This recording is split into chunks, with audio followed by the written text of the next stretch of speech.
waypoint 6 and waypoint 7.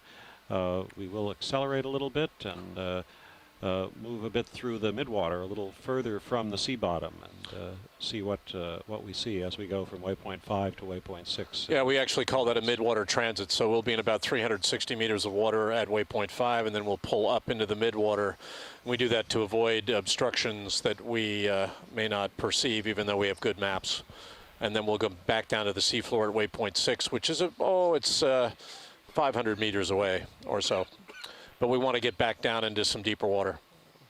And then we'll work our way back upslope from waypoint 6 to 7. We still have about 3 hours of bottom time left today, so we have time to do that.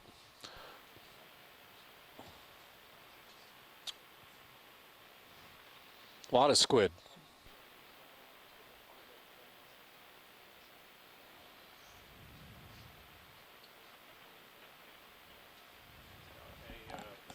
Just entered the control room in a hat that looks a little bit like it might live on the seafloor. It's actually the top of Dave Wright, a very talented member of our engineering team. It's Dave's birthday. So he has the special birthday hat. I petitioned for a day off and was denied, so I'm here. On duty. Okay, welcome back. Just amazing numbers of squid here in 426 meters of water. Some small eels also. Go ahead. Sedimented seafloor here. We're getting up on top of this ridge. We're I'd say 150 meters or so from waypoint. Okay, how far out is it from here? Then we're going to pull up a bit off the seafloor and transit back downslope to waypoint 6, which is about a half a kilometer away. Okay, thanks. We're going to change positions pretty quick soon anyway. And we'll speed up once we Copy get the vehicles up Thanks, to Rolly. A couple hundred meters or so. We'll So I'm we'll right speed about up, there. to a knot and a Okay, half or sounds 2 good. knots, and we'll head back down to waypoint 6.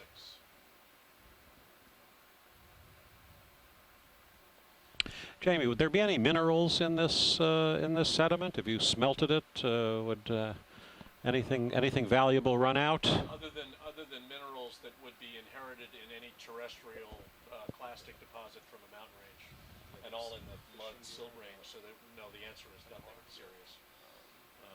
So if you happen to pass over any of those anemones about that height, that would make an interesting steal for. Here comes one now. As we were discussing yesterday, as Jamie explained yesterday, this at one time some of this mud was some of the sediment was the top of the Blue Ridge Mountains, the Appalachians, mountains that early in their lives were tall like the Himalayas. Now, of course, reduced, rounded, lower, and weathered away and washed away, and a lot of them washed down into the Atlantic, and sediment filling these huge canyons. Yeah, it's the recycling of the planet's materials. You get mountains building up through continental collision, through volcanism, and then you get the slow but inevitable process of chemical and mechanical erosion, mostly by the means 2.1 of water, meters, rivers, Rolly. and these sediments Go end back up up. in the ocean. 70 IRE. So, it's a process that's been going on now for, as far as we know, at least 2 billion years. Okay. The Earth being about 4.5 2.3 billion years meters. old. We know that plate tectonics has Here lasted come the at least 2 grill. billion years and perhaps longer. Doing this continuous repaving of material on the surface of the Earth. We can just keep cruising and find other subjects. Okay. Josh, I upset the setting for monitor 12 there. Not sure what it was before. Just a lot of life in the seafloor. I think it was probably starboard rail, I think it was. Talking about amphipods, euphausids, other small fish, a lot of crabs. It's a I very, was very detecting productive something with environment my antennae.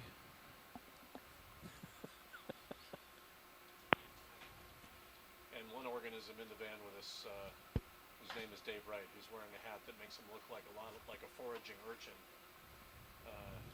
but it's his birthday today. He's as old as certain canyons on the East Coast, but we have the honor of actually having a living fossil with us today in the front row.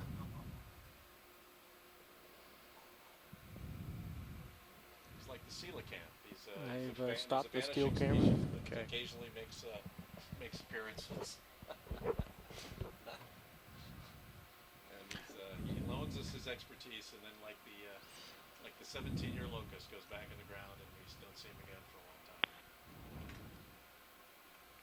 I'm going to be randomly snapping. Actually, it's important to appreciate that Yeah, that's fine. devices like the Deep Discoverer come in an evolutionary way. One doesn't envision the totality of it all at once, or the functionality. You build a device, then you keep tinkering. You add, you see new opportunities. So it's a kind of living instrument. New functionalities, new features being added all the time. Yesterday, as we explained, we were doing a lot of testing to develop cameras that can create photo mosaics. Crab on the upper left, Next spring, by next April, the center left. the D2 should have the capability to collect samples. Mechanical arms will be able to grab rocks and mud and other sorts of other specimens from the sea and sea floor. Invitation to mate. Golden crab I'm centering up here. I think that's actually a I'll rock take you over crab the in the top of center that. there. Getting out a little bit ahead. I think the I've got golden's time range to is a little bit farther dawdle south. here. Okay, maybe this is a rock crab then. Let's see if we can get a good shot. Zoom. Hold that.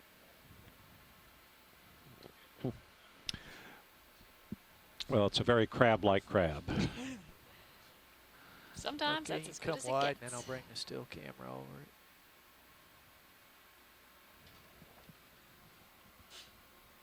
Keeps its poise. Yeah. That hat is truly ridiculous, right? Starting the strobe. It's ridiculous without you. Creel are coming underneath. Sitting in the front row of this van. I'm having a hard time maintaining decorum. That this strobe's not at all distracting for my view. I mean, I see it, but it's not a Yep, I would agree. not a big deal. He's in the still image now. Tim Shank is in contact with us, marine biologist in Woods Hole, and Tim mentions that the fish that we saw about 10 minutes ago is called a green eye. Got at least 3 different images of it. Welcome back, Tim. Stopping the still. Hey, Tim, hi from the front row. Have a beer for us back on the beach.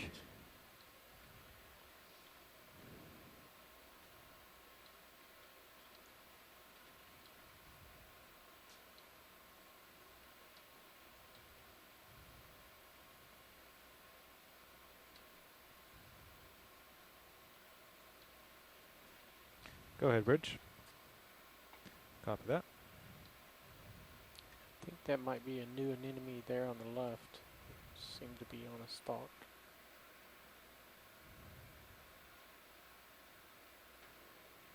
Now, if we could move a little faster, if you like, keep outrunning the train. Yeah, we've got that rose-bellied, black-bellied rosefish in the right center, and then we've got 2 anemones. I think we've seen that stalked anemone before. Next to another anemone, similar to the one we see on the right here.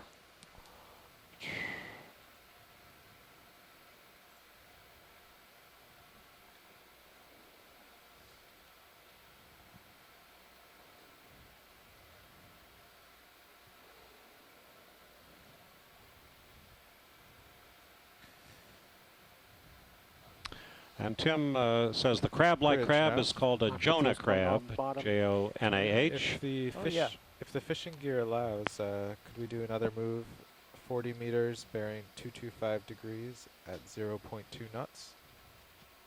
And it looks like he's got his eyes on you. Slow zoom. ROV nav watch lead. Where's this fishing gear? That's right. Let's hold there for a moment while I maneuver. Yes, watch lead. Get a little more The ship sees fishing gear?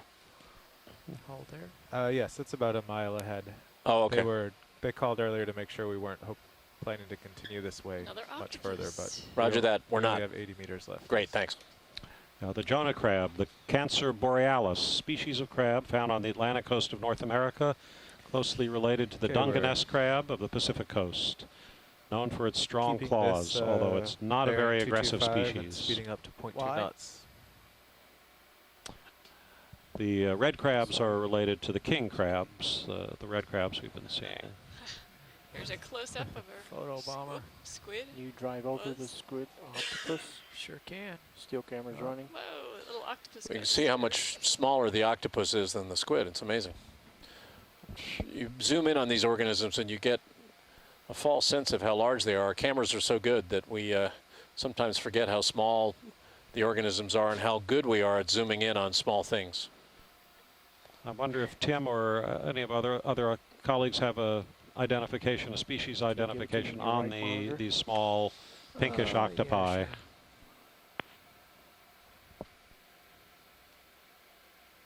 It's actually not as bright on my monitors as it is Go ahead, yours. Bridge. I am There you pushing go. 80 IRE though. Yeah, there he is. Okay.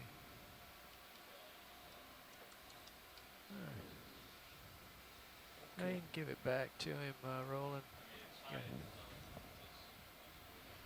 That's what it is. Incredible amount of traffic here, as you see.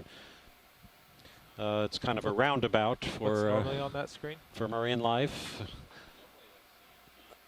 Oh, yeah.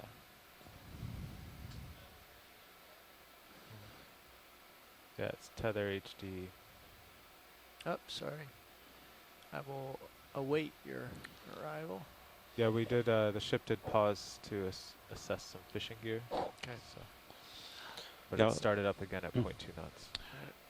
The Okeanos Explorer, our vessel, is in an area where there are some recreational fishing vessels on the surface, probably fishing for tuna or hoping to find tuna.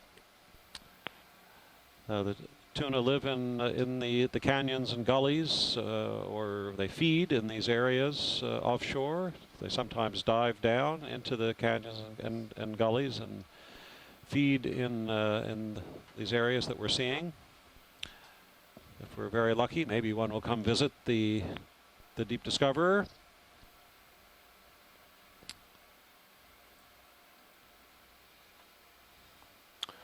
We're now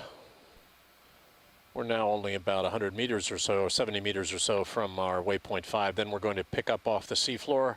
We'll be in a water depth of less than 400 meters, and we don't want to get further landward and get closer to this fishing equipment. And then we'll proceed more or less due north down the south flank of Washington again, down to a water depth in excess of It's a 600 spot meters, and then we'll lobster, turn around and maybe come back something up an else. adjacent Let's, slope for the remainder see of the what dive. that something else is. Hold there. It's Oh, like it's an It's a Galatheid. anemone. Doesn't look to be a live anemone, but it's it's a hermit crab, I think, Get a little more. or is it a Galatheid? Hold there. I think that's a Galatheid, but I might be wrong. There's a shell. There's a mollusk shell on There's the right, something but it may holding just on be to an that animal rock. not from living the in it, shell. but just hanging out nearby. That's a white foot. Yeah, I see that. Okay, And the squat lobster's eating. must go.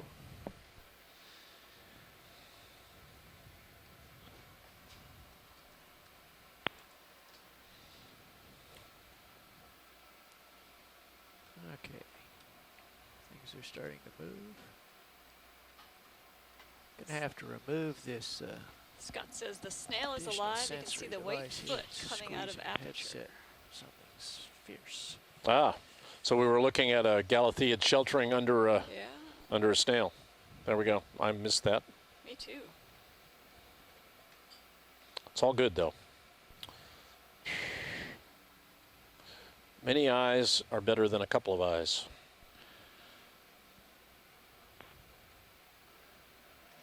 This is the new style of ocean exploration. open to widespread participation. So our team is in Woods Hole, Massachusetts, Lafayette, Louisiana, Baton Rouge, Louisiana, on the eastern shore of Maryland, and Wilmington, North Carolina, Silver Spring, Maryland, as well as on the University of vessel. Rhode Island. Yeah, Rhode Island. So we're and a few people here on the ship. Citizen science. And of course, we don't mean to ignore all of you out there looking in on us on the web, which we really appreciate very much.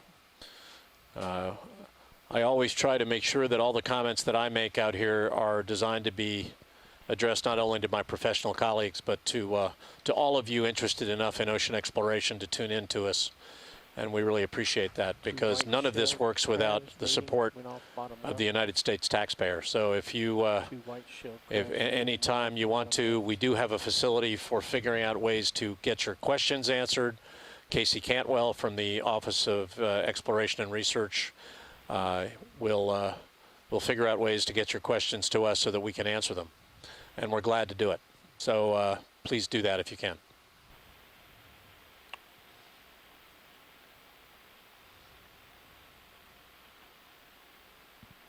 Visibility for the moment seems to have improved, although we've got some organisms around the D2 lights. The shimmering of the organisms blocking us seems to have gone away for the moment.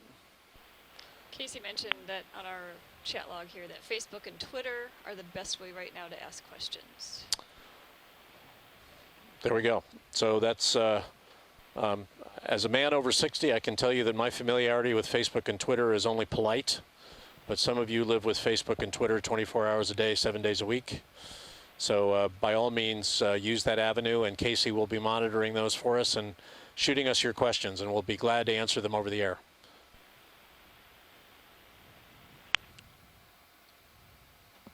How high above the seafloor are we now? 2.8 meters.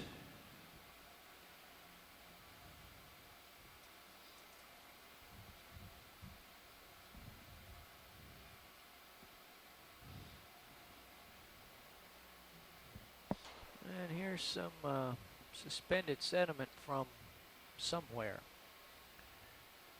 Don't know what stirred this up. Yeah, that's certainly unlikely to be us. So, but as we get up into shallower water, there are more ways in which shelf-derived sediment that isn't that far away now could be sweeping down over the edge of the shelf towards us. And remember, as we get into shallower water, we're more prone to the influence of the Gulf Stream as we get out of the shelter of the slopes of the canyon. So that's another reason, in fact, to head down slope a bit. We're not very far from waypoint 5 now, less than 50 meters. And then we're going to come up off the seafloor a bit and transit back down to waypoint, which will get us down closer to 560 meters of water. And we'll turn around and come back up slope. Seeing a greater number of these straw-like objects. The quill worms, I think. Quill worms? Yes. Yes. Casey, our depth right now is 414 meters with the Look at D2. the tip of it, and You can just see their barely tracks, the see singular See that? indentations in coming the out, sand. but, They can not go quite a getting ways good if you ever see a time lapse representation. of them Ah, traveling always along. wanting It's more. interesting. Let's zoom on the one center screen now. Go ahead, Bridge. Let's hold there while I maneuver. It's another one of those quill worms, I think, isn't it? Yeah. It's Yes. just another 40 meters.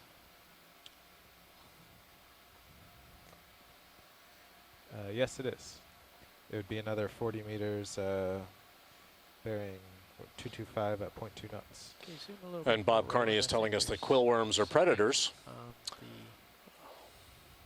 far end there. I'm asking him, what do they eat?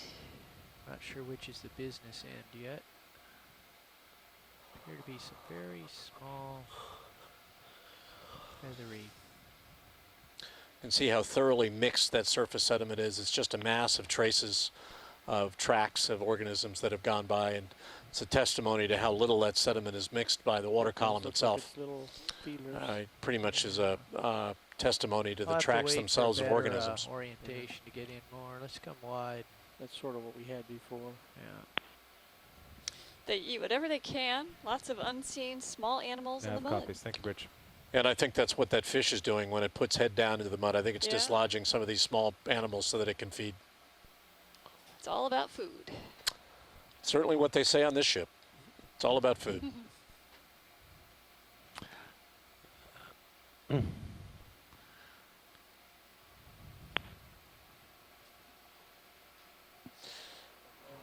Scott says they will drag that tube around as they move about. Well, that's not the most beneficial way to move, dragging your house with you, but It's good protection, though. it's good protection, exactly.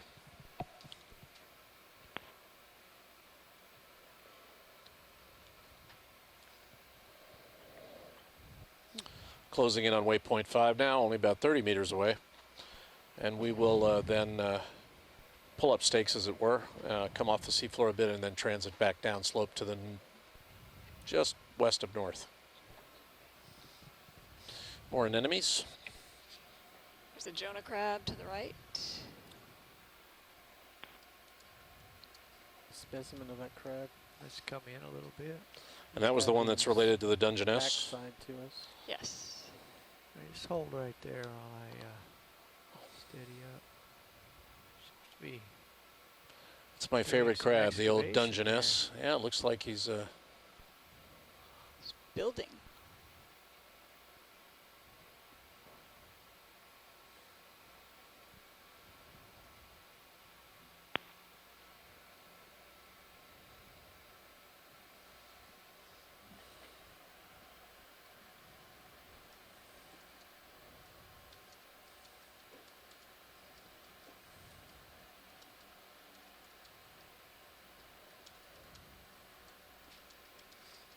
These are Syrianthid tube anemones, says Scott.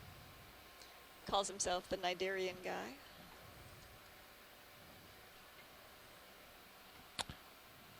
Cnidarians are most unusual, as we were discussing earlier this morning. There's a new technology called CRISPR, C-R-I-S-P-R, which allows you to change individual nucleotides in DNA. So if you have a string of letters, TCAG, and you want it to change it to TCAA, you can change it. It allows you to make changes in the simplest way developed in the 50, 60 years that people have been trying to do these kinds of things. But if we wanted to change a person into a chimpanzee, it wouldn't take that many changes. Take a lot to get to be a Jonah crab like this, but to become a cnidarian, an anemone or a coral would take just about the maximum number of changes. We're really at opposite corners of the picture of the string of letters that you can turn into words in life. It's a spectacular zoom in on that Jonah crab. It's probably eating. That's what it looks like it's doing. If we could swing around and look at it, my guess is it's feeding itself with something there. We're going to have to induce him to do the swinging around because the hillside's in the way. Right. Let's pull Right. back, Well, roll that's- it, and show him the neighborhood. Very nice zoom, though, guys. Full wide.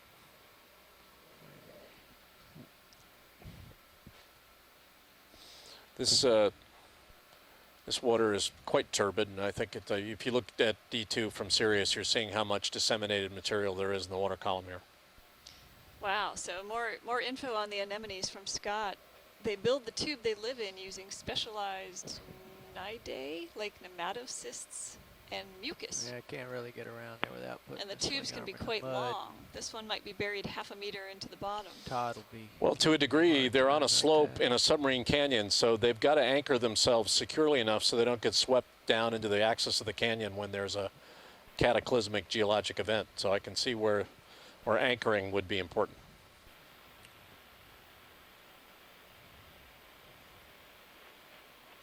This is a nice representation of the whole little ecosystem here. Yeah, got stalked anemones, the bigger pink anemones, a lot of the disseminated organisms in the water.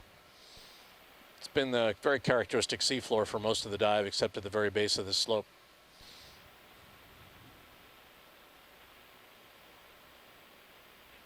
high concentration of quillworms too.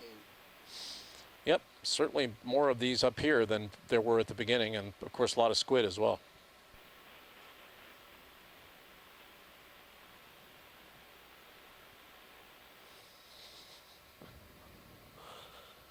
Is that a goosefish on the bottom of the screen? Ooh, right under that pink anemone. I think there was somebody.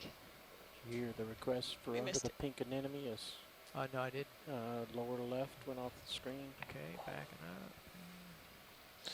Looked Vis- like the outline of a goosefish. Visibility is not It's a good here. goosefish. Might be worse. Where is this guy right I would here? I would Down. tilt down Further back. directly from the Jonah crab directly down. Yep, keep going.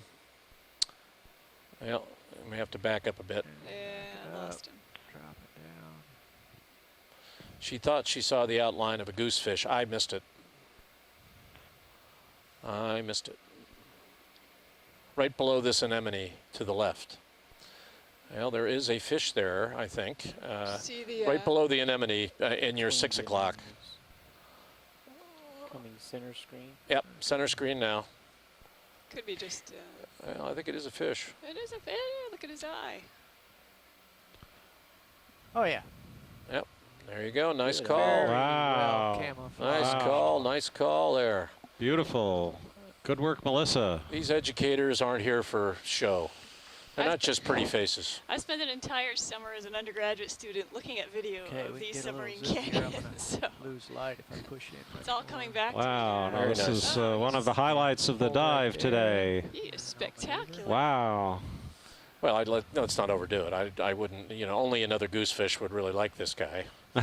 That's, but Yeah. it is an interesting organism. I couldn't fall in love with it. It usually has, No one's doesn't asking you to. it have a little amulet now. that actually hangs out over the mouth generally? Is it retracted? There it is. Doesn't it usually kind of lure prey into its mouth with a Like a lanternfish? with a lamp, yeah, with a little. Can we get the lasers on, guys, for that one? I think they. Are they on? I don't know. Bridge, Oh, nav. he's fishing.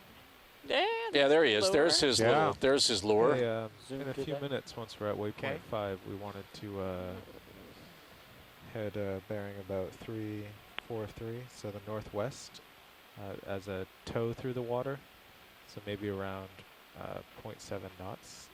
Are you comfortable with the ship going sideways at that speed? Now, these are also what you eat in restaurants as monkfish Monkfish, yes. They're delicious. I've had that. or anglerfish. Scott says huge pecs on this Go guy. ahead. Of course, we don't know if it's guy, but yes, huge pecs. But it really isn't. It's Okay. not beautiful. It's interesting, but Well, if No, stand by. We'll get Oh, look lined him up in the eye. and let you How know. great Thank you. is that? that's a beautiful eye. Let's see what those lures look like. Yep, we're transmitting it and recording it. The largest of these can exceed a meter and a half, about 5 feet in length. I've seen them on beaches in Martha's Vineyard washed up that are at least 4 feet. So they're. I think this might be a friend. Oh, look. Look at that. It's an adjacent goosefish. Look at that. Great. Okay, you can come in on that other one, Roland. It's, I wonder if they're related. I was cleaner going and to say all this there. could be It's like a passion. little one. This could be Oh, passion could in be. goosefish. Could be a baby.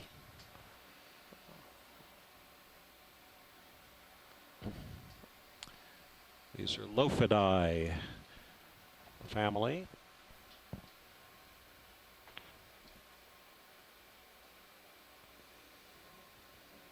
Wonder why they're called goosefish. I don't see anything goose-like. Maybe they're those appendages. They're hanging more down below. monk-like, I would say. We want to see him eat something. 'Cause they're very, very quick. Or anglerfish because of the Yeah. because of the Science. Because you guys the- notice they fish. They fish. They're anglers. They're anglers, They're yeah. anglers. Yeah, they're ambush. They Have you seen dangle. the They number of dangle squid something in right over their serious mouth, view? and then really dumb fish go after that, and then they're gone. It's great. Bob Carney is saying, eat baby geese. Eat baby. Not sure what that means. Oh, I get it. Goosefish. Okay. There's one of those and worms and out. a lot of quill on the worms left everywhere. side of the Yeah, fish. yeah. Okay, I see that. Stand by. We'll get them both. And squid in the foreground. Oh. Squid and other material. That looks like a. What was that? That's good. That would look like a worm of some kind. That one. That went Yeah, by. that's good. Oh, okay. In shallow water, they can feed on young water birds. Whoa.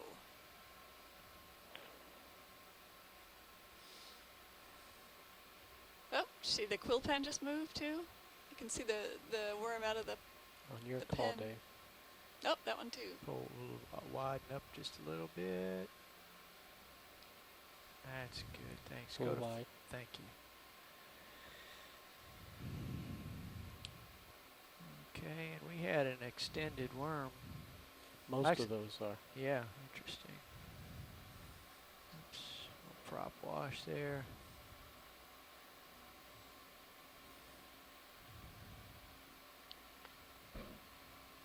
That was an excellent pickup, Melissa. I'd missed that completely. Well, that was all fun. Nav, Yes. what's the plan? Well, Fly we are over, basically still at coming. waypoint 5. Okay. You're just 15 meters away. Okay. And the next plan, let me zoom out a bit, is to do a transit through the water, so towing Uh-huh. 340 meters to the back to the bottom of the slope here, and then transit back up. And I am open to doing that transit at whatever speed is appropriate. So, Okay. and at whatever depth is appropriate. It's so short that at 0.7 knots, it's only going to take 15 minutes. How high will you come off? We're going down slope. Well, we don't have, if we're going down slope, we just have to pull up about Yes. 5 or 10 meters and And call it take off, good. yeah. Look at all the squid in the Sirius view now. So the move will Push be forward, Dave. Can we share the serious view with bearing the 340. world? It has been going out for I believe it's a going while. out. It's going out. 7 knots. That's amazing. Okay, So if you guys want to come up to tow mode. will do. All right, we're coming off the seafloor. We're at a water depth now of a little over 400 You see meters. what We're you going need to see, Roland? transit I back am. down slope to a water depth of 560 meters. It's about Good idea. 700 Yes, meters that's away. Drift. We're coming about 10 meters off the Back. seafloor, and we'll do that. It won't take very long. So we'll bear with us as we come off the seafloor. Take a good look at the Sirius view of D2, where we're seeing an enormous school of Okay, squid. it's back in the image. Visibility is quite good now, so you can see Beautiful. the Sirius quite well with squid in the foreground.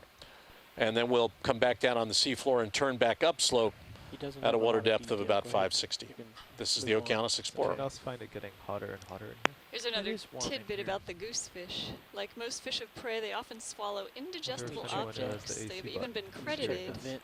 If you on would how zoom good in evidence we on cannot iPad say while when we Yes. get pouching the lobster pot buoys. information. And the story You of want one info? whose mouth You wanted made a to zoom holding in on ground for the something? anchor of No, a I was small speaking to boat the has nav. been Okay, related I'm gonna check the vent repeatedly. here. Okay, thanks, Roland. We're going to be heading this way. Yeah, so I need to head off like 135-ish. And Fish Base, a wonderful website with lots of information about Go ahead, fish. Bridge. The lophidi, the Yeah. goosefishes are described when it comes to Oh, yeah, typical activity I'll level. fine-tune They're the, described distance as and bearing once we're set. sluggish. Sure. About to touch down. But the squid have certainly been putting on a show for us. This has been quite a journey today.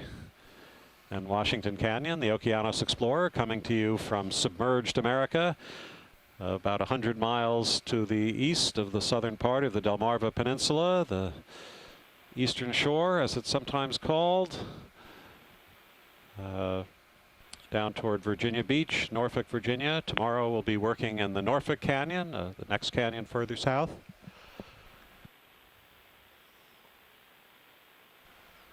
Josh, I'm going to push out on 135 a little bit.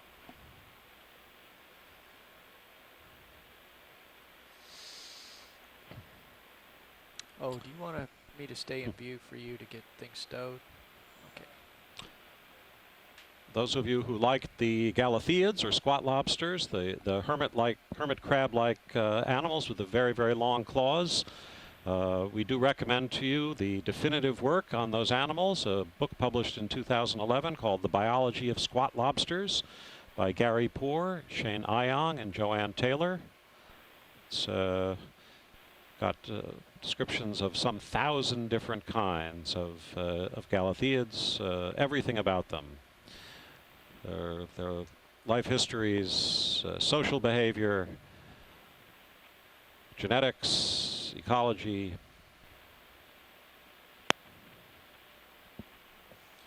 Whatever your altitude is, Dave, just a note, things are blurry in the still camera. Yeah, I've come off the bottom. It's coming up on 4 meters altitude. I'm heading off in a southeasterly direction, down slope, getting in formation for a tow. Yep. Have we had an identification on the squid species? Are these loligo? Do we know from Tim or one of our other doctors on call? Maybe Casey knows. All right, thank you. Take Sirius out of auto head. I'll stretch us out. Looks like I'm already tugging on you. Okay, I'm going to zoom out on HiPAC to get the exact range and bearing. Roger that. Coming into formation.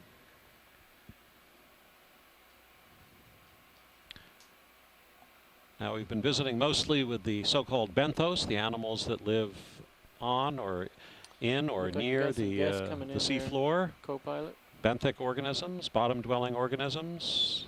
Now we'll Consider be yourself traveling a little sworn. bit off the seafloor and visiting with the animals that are in the water column. It's a very different life if you're resting on the seafloor or in a burrow inside it. If you're in the water, which itself is moving all the time, and moving with it, of course, your life strategies, your survival strategies have to be quite different. You're likely to be more affected by the water temperature. Near the bottom, of course, there'll tend to be less change. Higher up in the water Okay, you guys column, ready they'll to be move? Pilot, Move co-pilot with the are in currents. formation. You can start to shoot. Bridge nav. Here we have our final numbers. It will be distance 330 meters, bearing 340 We're at degrees. just 400 meters 0.8 depth now. knots. And at our waypoint 5, the fifth location that we aim to visit in the Yes. stay of exploration in the Washington Canyon. We're 30 some meters off and headed downhill. I think we're okay. We're about 30 meters above the seafloor, so about 100 feet above the seafloor now. So this is a world of swimmers and drifters, not crawlers and burrowers.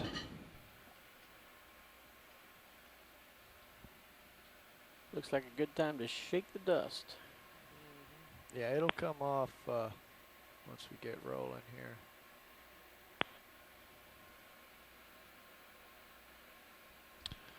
And you can see it's a world abounding in squid.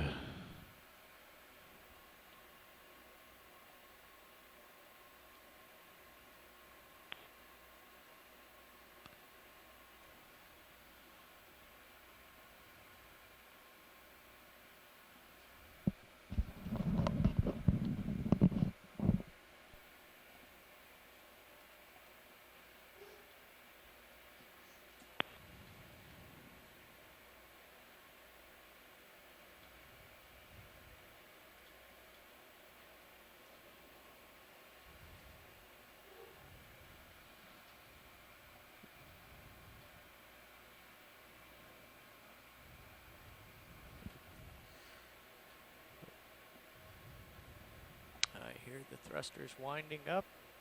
Yes. Our vector is extending.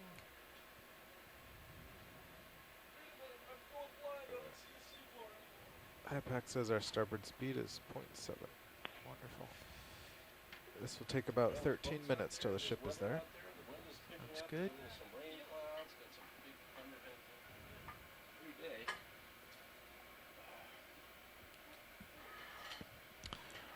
We're looking at blue water, at rich in life, lots of small critters, a lot of traffic.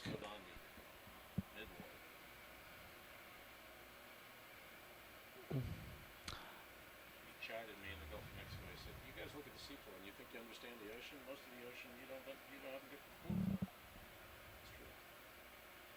Look at all this rain in the southeastern U.S. The southeastern U.S. is just solid showers. Hmm. And there we are. Suddenly cooler in here. Shoot. Did it again. The vents were closed from the night crew. They closed it because there's only one person operating at night. So I just opened it about 5 minutes ago. Thank you, Roland. Monday afternoon.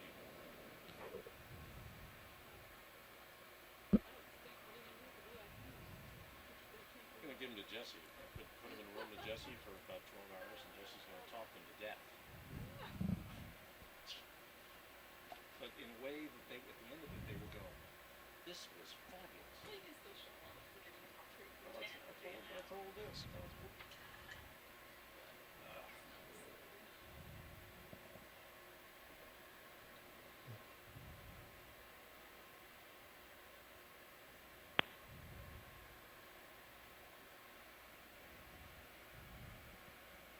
We are moving a bit faster now here on the Okeanos Explorer, about 30 meters off the seafloor. Moving about only about 0.3 right now, but no, forward speed's about 0.7. But this is not something you try to do over the seafloor. You're going to do this in midwater. Midwater being above the seafloor far enough so that you're not going to hit anything.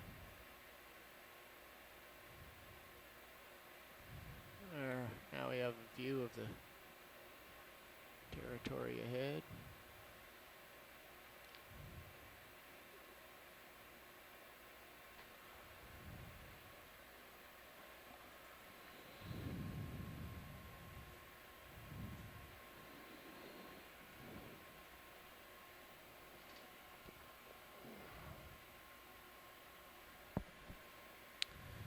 What was on monitor 12, Josh? I can't remember. Well, it's port rail or starboard rail.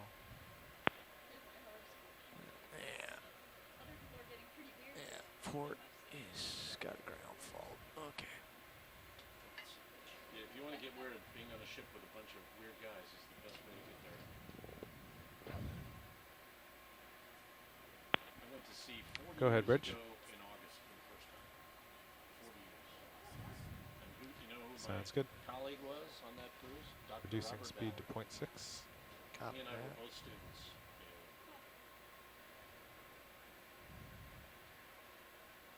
Even had hair in those days. We have squid flying formation with us in the Oh, I had long hair in those days. pilot cam.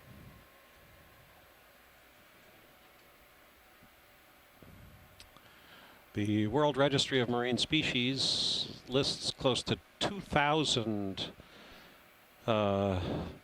kinds of squid and octopods, the cephalopods as they're called.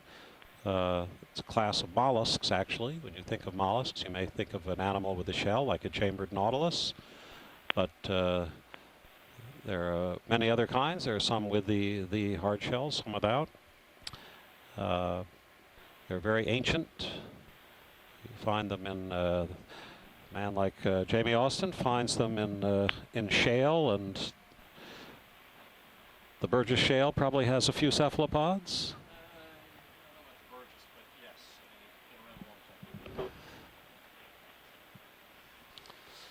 A lot of things are in the Burgess Shale, which is late Precambrian, but I'm not sure that they've identified something as unequivocally cephalopod A lot of soft-bodied organisms, though. An incredible diversity of soft-bodied organisms. So we are way behind on trying to equate them to modern forms. There's another Burgess equivalent outcrop string now in China, which is yielding enormous diversity of morphologies of that age. Can go fast.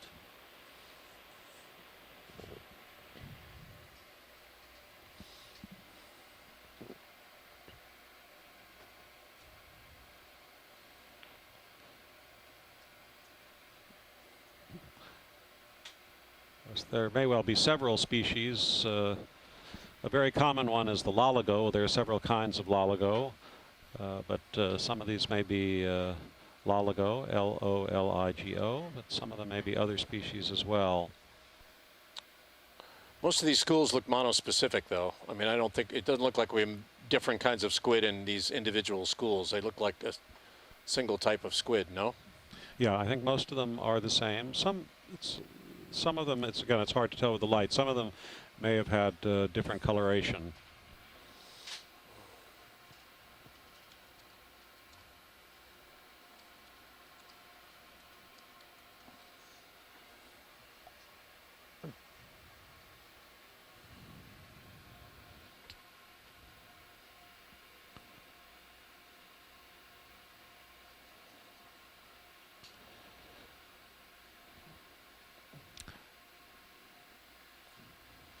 Some of these animals are just, of course, coming to sniff around the deep discoverer. They're curious about what it is. Maybe asking for an autograph, as you could do next Thursday, Friday, Saturday, Sunday in the Inner Harbor in Baltimore, Maryland, as part of the Star Spangled Spectacular, when the Okeanos Explorer, America's vessel of ocean exploration, docks in the Inner Harbor, along with a couple of dozen other ships, and welcomes visits. You never know what an autograph from Jesse Ausubel is going to be worth someday. I'd put it in a safe deposit box, and Yeah. then just wait for your grandkids to come and ask you if you have any Ausubel autographs. And you're set. My colleague Professor Austin comes from Texas, the land of tall stories and exaggeration. Tends to exaggerate, although I'm a New Yorker, just as he is. So you know, he wants to throw the rock far from home, but in fact, 12 there, the Kongsberg. It is. I think all these decades in Texas have affected you. you know, I got asked that question. No, I it's don't think they've infrared affected me at all. It just need to be initialized with infrared control. I've been in Texas 35 plus years, and I still see myself as a New Yorker. Although my Austinite friends, I shouldn't brag about that around here.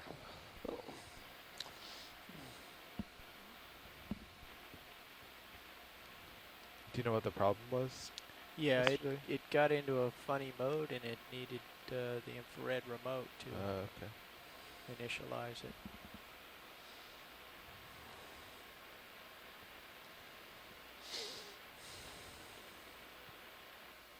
I'm going to just step in the dry lab, get a drink. Okay, really.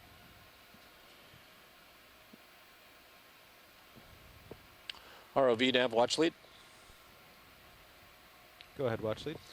Yeah, Carl, what's our ETA at 6? It's less than 10 minutes at this point. I can get you an exact number. No, if you'd like. that's perfect. Thanks. Okay. Yeah, we've only got about 10 minutes to go to our downslope redeployment point.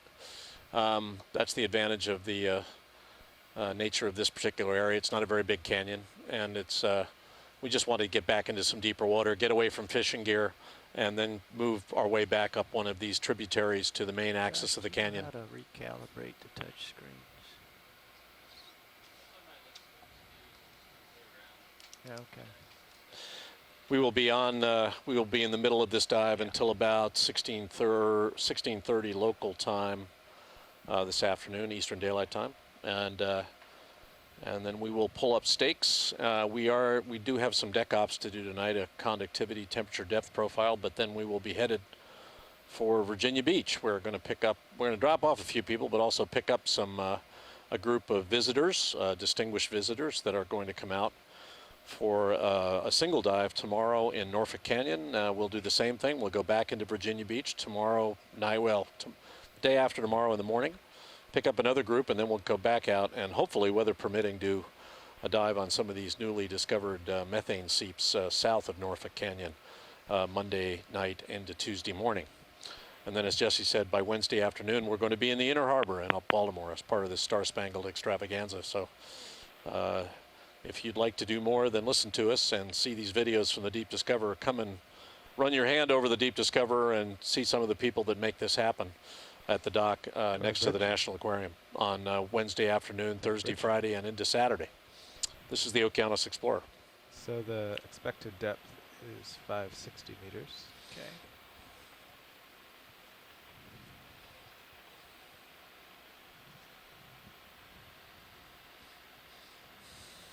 They can just come to an easy stop there and we'll Head down. head down.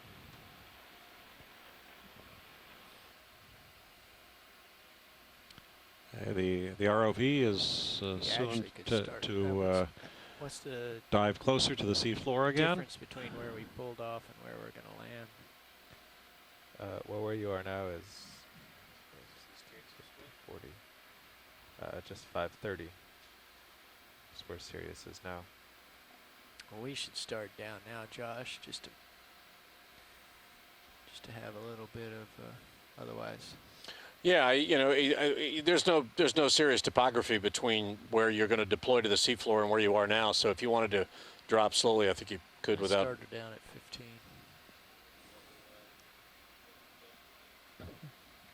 Well, you're in. Multi-beam gives you 530 meters below you now, so, and we're shooting for 560. Yeah, let's head on down.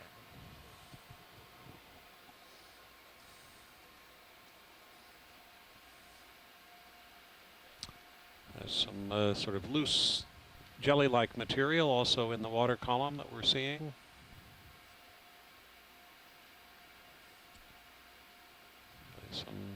Some salps, some siphonophores. The area you're landing rises 20 meters over 70. It's fairly flat.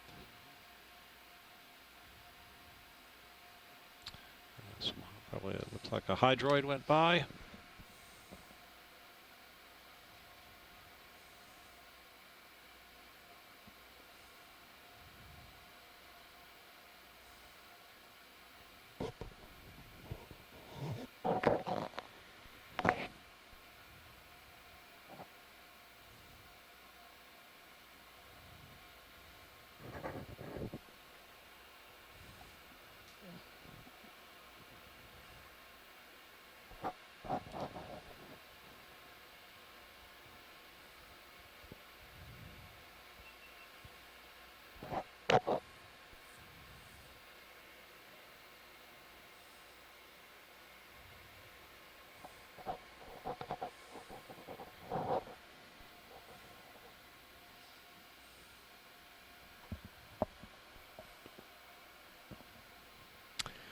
Again, we're here in the control room of the Okeanos Explorer.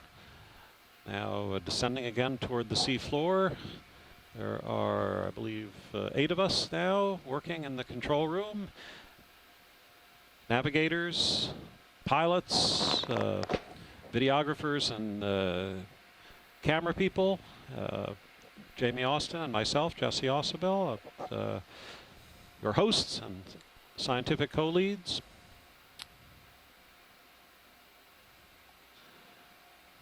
We've had a good day for marine life. We've seen monkfish, we've seen lots of squid, we've seen lots of crabs, we've seen corals of various kinds, sponges, anemones.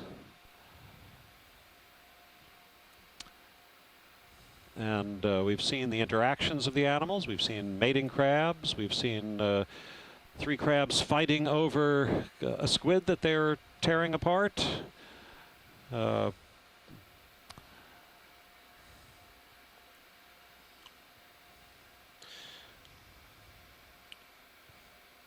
certainly seen evidence, as we did yesterday in another canyon to the north, that that these canyons are great homes for a diversity of biological life, as Jesse just said. Oh, Fish life as stop well as descending. fish life as well as 65 meters out. life in the water column. little bit of sediment. here, Seen a too. lot of seafloor-based life as well.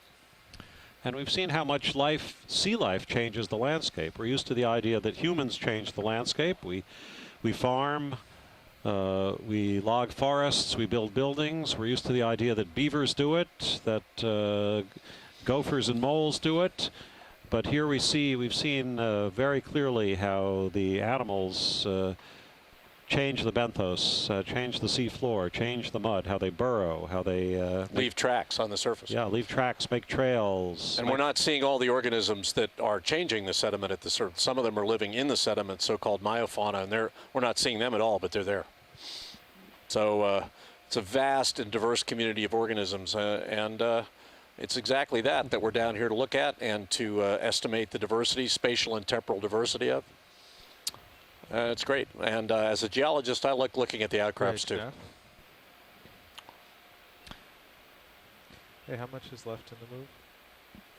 5, 6 years ago, there were some studies also trying to quantify how much animals stir the ocean. The ocean moves, obviously, because of the currents and so forth, but some scientists posed the interesting question, well, how much additional movement, how much additional stirring of the oceans comes from the actual movement, swimming, muscular ship is work coming to a stop now. of animals? And it turned out to be a pretty sizable number.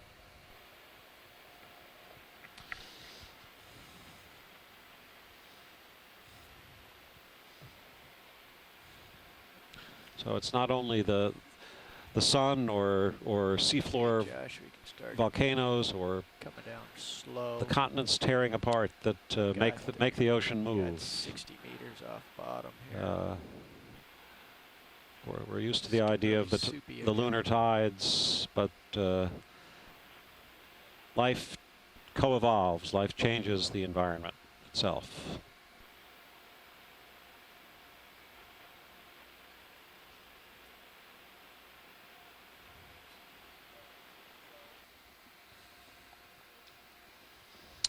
We're getting close now to our downslope, our next waypoint, waypoint 6, which is a water depth of about 560 meters. We will be there momentarily, and then we will descend back to the seafloor and spend the rest of the dive about 2 hours working our way back upslope.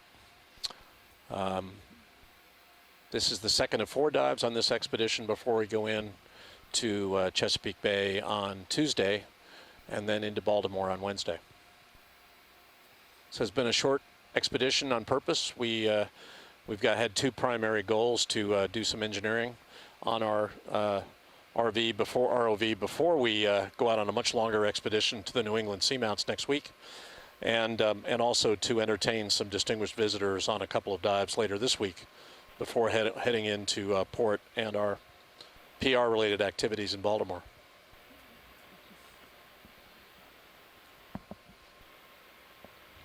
Now, those of you who were with us yesterday saw some testing of cameras and testing of inertial navigation systems for the cameras and the remotely operated vehicles. We gave our ROV a 20-minute box pattern to follow. We measured the drift that occurred during that, so we can calibrate in the future. Beautiful, beautiful squid just swimming by there. Take my sonar out to the next range. Got And then most of the news yesterday was very good in terms of calibrations, alignments, and so forth. take me out to the next. Things are working that's well. Good, thank you. Precision is Just good. wire Accuracy is bottom. good. We've got 35 meters altitude descending.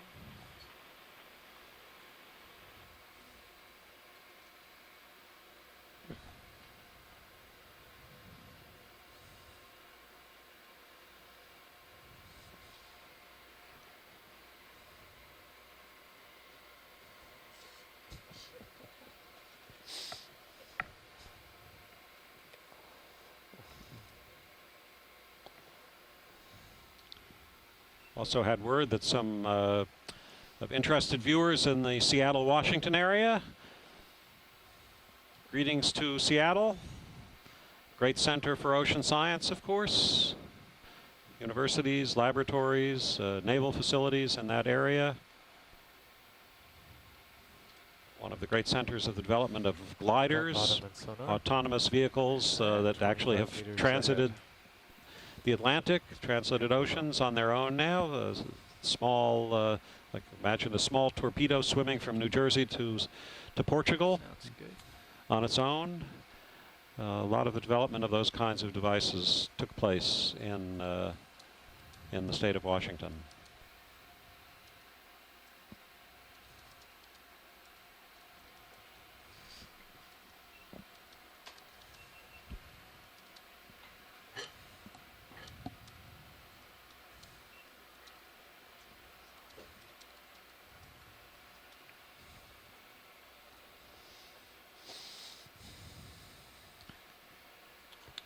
Meters altitude.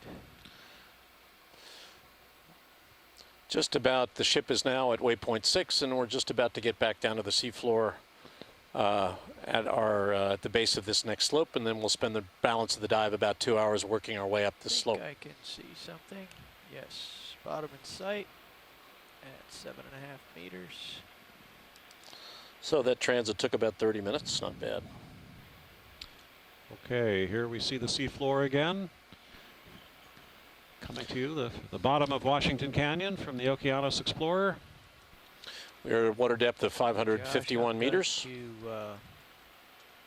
keep bottom in sight and back to you. Use each other to turn. As soon as we're ready, gentlemen, point 1, upslope. Right Yeah, here. our direction of travel will be 195. There seem to be a lot of eels here. A lot of small eels. Some larger shrimp-like animals. Yeah, you got a huge delta right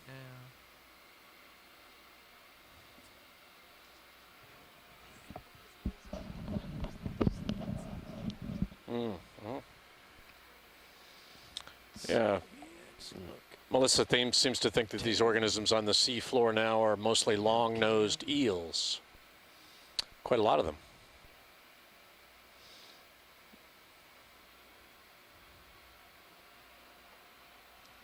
Eels, of course, a lot of eels have remarkable life cycles involving both saltwater and freshwater. There's still a lot of mysteries about eels. Oh, I got a long way to back up yet. They're, of course, highly sought after as a form of food. In the northeastern U.S., there are some rivers in Maine and New Hampshire that have so-called glass eels, these very young, clear, small eels that sell for, I think, thousands of dollars a kilo, Beer can. like caviar. 2,200 a pound last year. $2,200 a pound for glass eels last year, and was this in Maine? Yes. In Maine.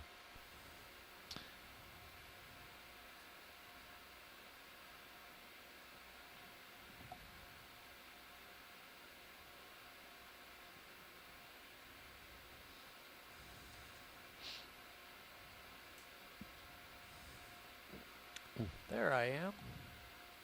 Down in the muck. Okay. Well, this turns out to be eel country. Yeah, I am looking almost looking 195 right now.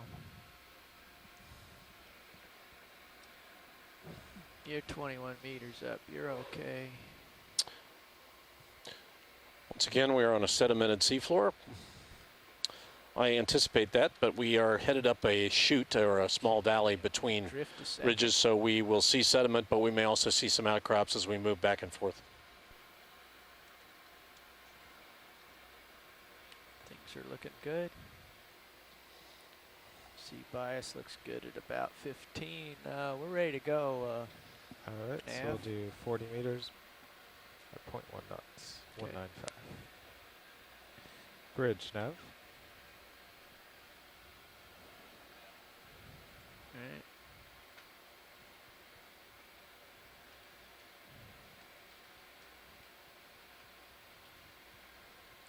Hey, could we have a ship move 40 meters, 40 meters, bearing 195 degrees at 0.1 knots. Dave, if we ever catch one of those swimming red shrimp, that'd be a good video to have in the bucket Yes. for this trip. Okay.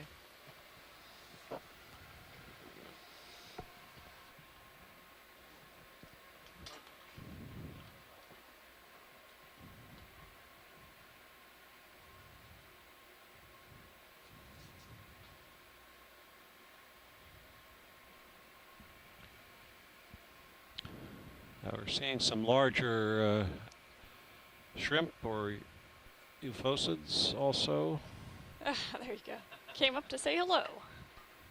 So pilots, we're going to be traveling up this gully. Up the gully. Okay. Gully. Gotcha. Yeah. Okay. Yeah, it drops off to the east of me. Okay. Which agrees with your bathymetry. So the gully is to the east of Yeah, so you're on the western wall a little bit. western wall of the gully, which is, here it is, right here. That's where it starts downhill. So I'll work up the edge of this thing.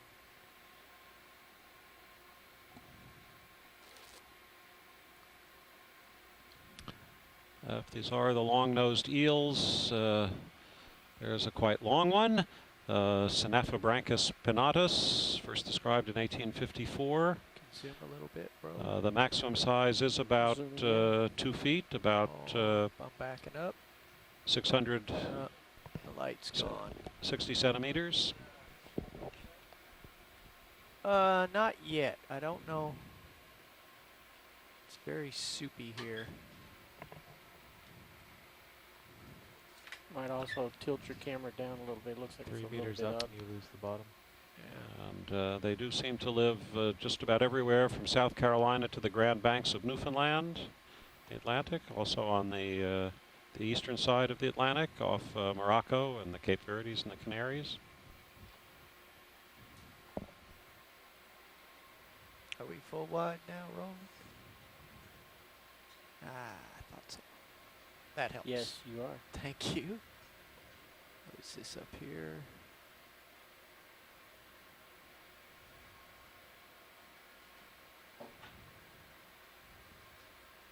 It's not a rock, that's my prop wash.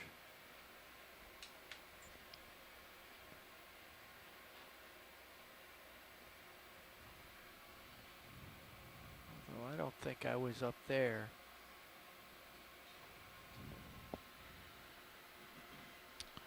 We're in 553 meters of This morning, we're having the same trouble.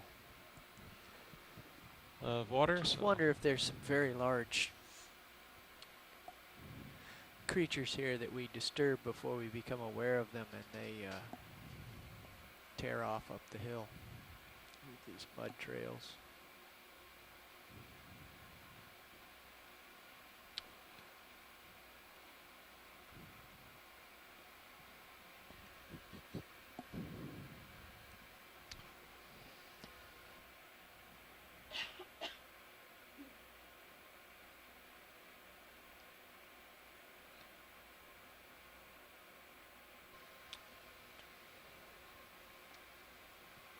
some kind of hydroid tumbling through the water.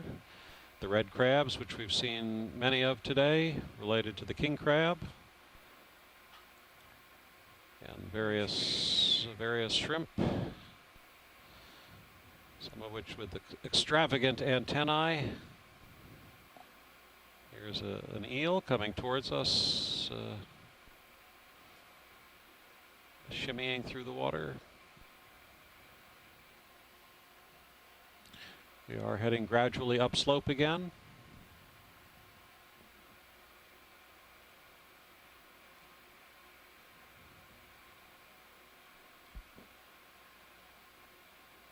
We see that the sediment here again is very soft, very light, very prone to disturbance, which means it's also very easy to burrow into.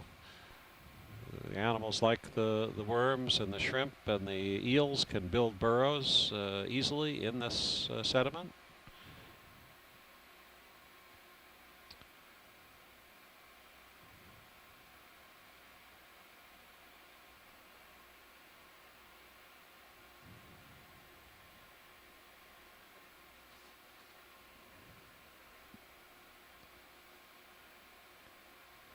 Nav, you could bring us up to 0.2, I think. Pretty benign. It's benign, and I keep outrunning the Bridge, Nav.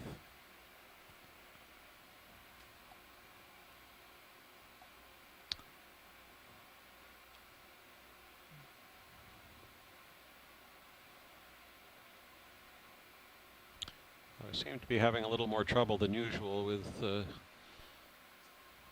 turbidity that we ourselves have caused. Yeah, Jesse, I'm going to move upslope Bridge, a Nav. little bit east to the shoulder here, because I think it got worse as we got down into this.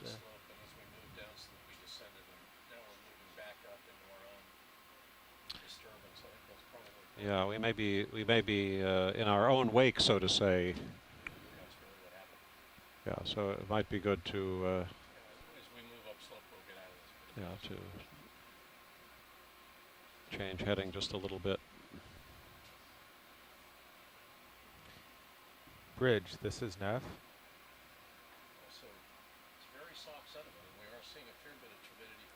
Hey, could we increase speed to 0.2 knots? Okay. Is there a pretty big current heading down the slope, Dave? I'm not feeling it, but I see all these dust clouds in areas where I have Yeah. not been before. You know, I do think the organisms themselves are creating a fair bit. You can see the crabs moving. I think you're seeing it's a very soft sediment, and I think you're seeing, because of the disruption caused by the ambient biology, I think you're seeing a lot of sediment in the water. Seeing crabs scurrying across us and throwing up big dust clouds. Oh, what do we got here? Oh, yeah. Okay. I think that's a different crab, isn't it? It's got longer legs, or is it just me? I think it's the same Same old. Chaseon. I think so. I think it's just different size. But they are quite active here. It's an incredibly diverse seafloor environment in terms of biology that's close to the seafloor and just above it. Amazing. For people traveling with us, keep in mind all of this has happened in the space of a few hundred meters. So, you know, we've covered the area of a few football fields, seen all these, the different animals, the different clusters of animals, the benches. We're not seeing as much in the way of hard outcrop here, seeing more sedimented slopes, less hard outcrop. We did at the adjacent base of slope, we saw some steep, in quote, walls. They weren't really walls, they were just steps. But this is mostly sedimented, and I think it's the biology itself that's creating most of the turbidity we're seeing near the seafloor here. Crabs mostly. For some reason, we're in the middle of a bloom or something, but things are very, very busy. There's a lot of feeding activity going on. It's the post-Labor Day rush. I think I'm starting to tug you. And there's just a lot of turbidity in the water column anyway. There's a lot of organic matter. Watch lead, Nav. It's possible that I Go ahead. wonder if Since we are in the gully, we have two directions to go uphill also. Might it be good to head out of the gully and see if the water gets clear? Yeah, Carl, you can give that a try if you want. Go ahead and do a, whatever, a 220 or something for a while, and we'll see if we can get out of this. Okay. Maybe we're just in a chute and it's shooting down some sediment at us. There's no point in moving up this gully if we're not going to be able to see anything. The topography is here for a reason. It would tend to channel sediment-based flows downslope and create the depression that we're in. So it may be that we should move up the flank a bit, which we'll try to do. I'd like to head upslope for a bit and see if we get into clear water. I would like that. Okay. Looks like it'll be 230. But you can see how much movement there is of organisms on the seafloor and how much sediment is kicking up 250 into the... is directly upslope based on what's right in front of me. Yep. Okay. Yeah, we're not under any restriction here in terms of exactly how we move upslope, so if we can find some clearer water, that'd be fine. All right, so I'll stop this move and then move us 250. Sounds good. Bridge, nav. I'll slide over the line up for you, Carl. Or Hey, could Josh. we come to an easy Just stop about to and ask, then was that a red have a new swimming move shrimp 20 here for meters bearing 250 at 0.1 knots?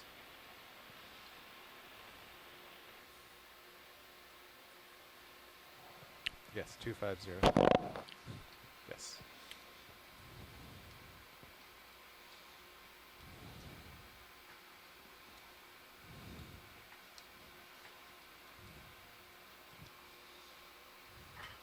Seeing some shrimp at the seafloor now.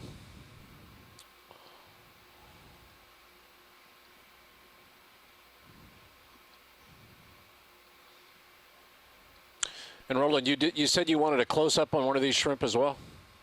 Yeah, some of the streaming. Yeah, well we've got some Working. shrimp on the seafloor now.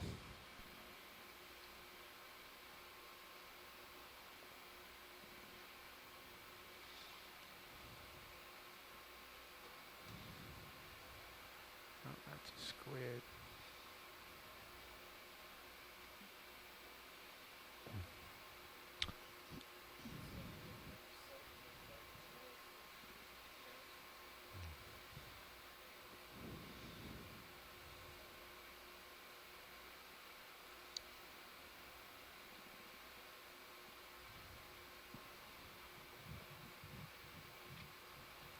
Bridge, nav.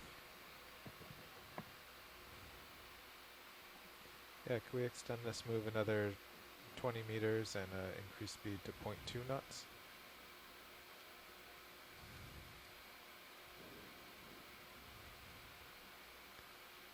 The crabs appear like tractor trailer trucks, this environment practically.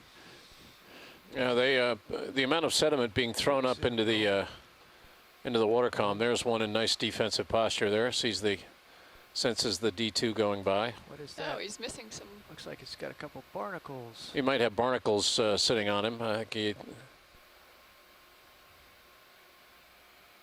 a nice shrimp also upper right. Okay.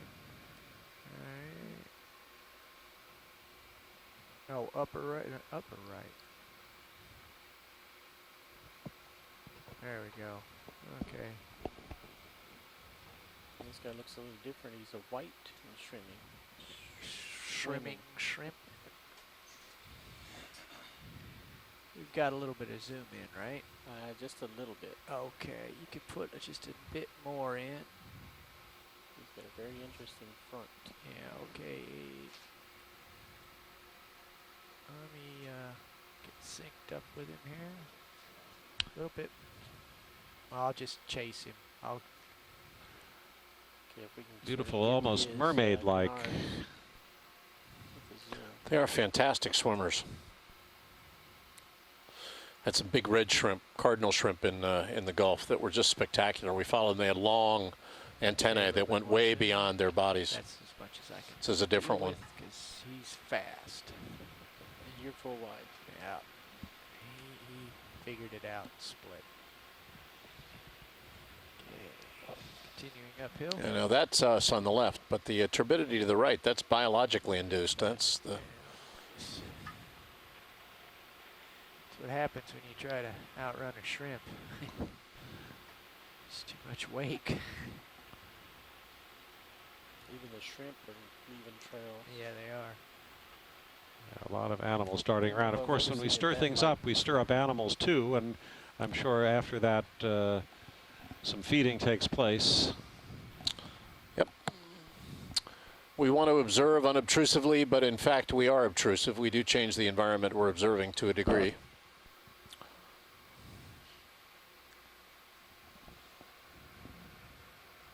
I'd like to hear from someone about the dark adaptation of the eyesight of all these creatures and what the recovery time might be after we bring daylight. Another shrimp on the right. Well, it's we just discussed it yesterday, Dave. I mean, in fact, it's likely that we are damaging the eyesight of some of these organisms. Perhaps not all of them, but it seems clear, and biologists recognize this and are starting to think about heading down to the seafloor with systems that are more adapted to low light or light in the non-visible range, Right, right. Okay, let's. so that have, they can do less impact and less behavioral modification based on bringing a lot of visual light into the.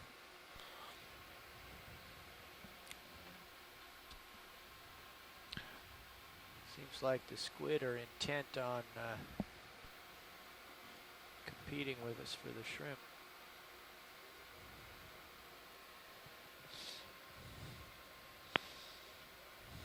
I don't think I've ever seen this many squid during a dive. Okay. A lot of squid here.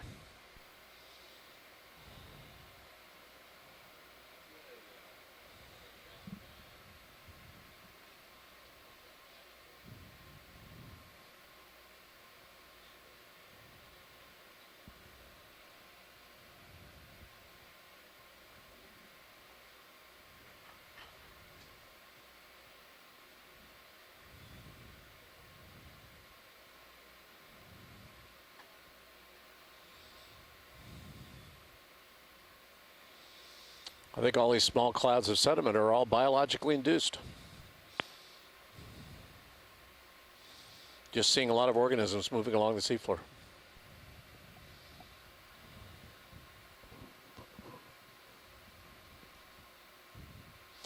Geologic term for this is bioturbation. So the sediment is being bioturbated. It's being mixed, thoroughly mixed by biology.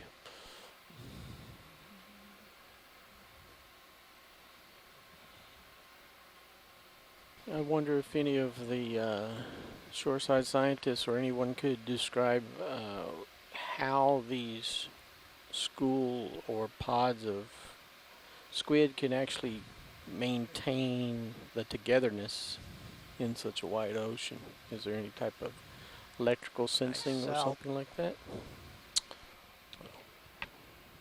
Oh, here's also a huge Well, it sounds like Yeah, a I've got research time to project work for it. Melissa. siphonophore south. It's in the center. Yeah, you can go.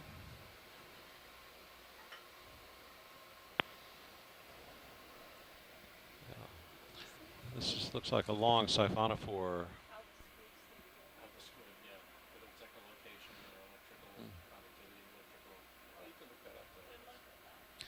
Yeah, no, there are a lot of mysteries about schooling of animals, birds in flight, fish in the ocean, and caribou or reindeer. The New Yorkers at rush hour. humans, Humans. yes. Bob Carney's, excuse me, suggesting that the squid are probably bioluminescent, so they orient by vision. All right. So Well, that's certainly Bob Carney, Dave from LSU is saying that as they're bioluminescent, they may orient by vision. They have good eyesight. So So they see each other. They emit enough light to see one another and to see a bit more.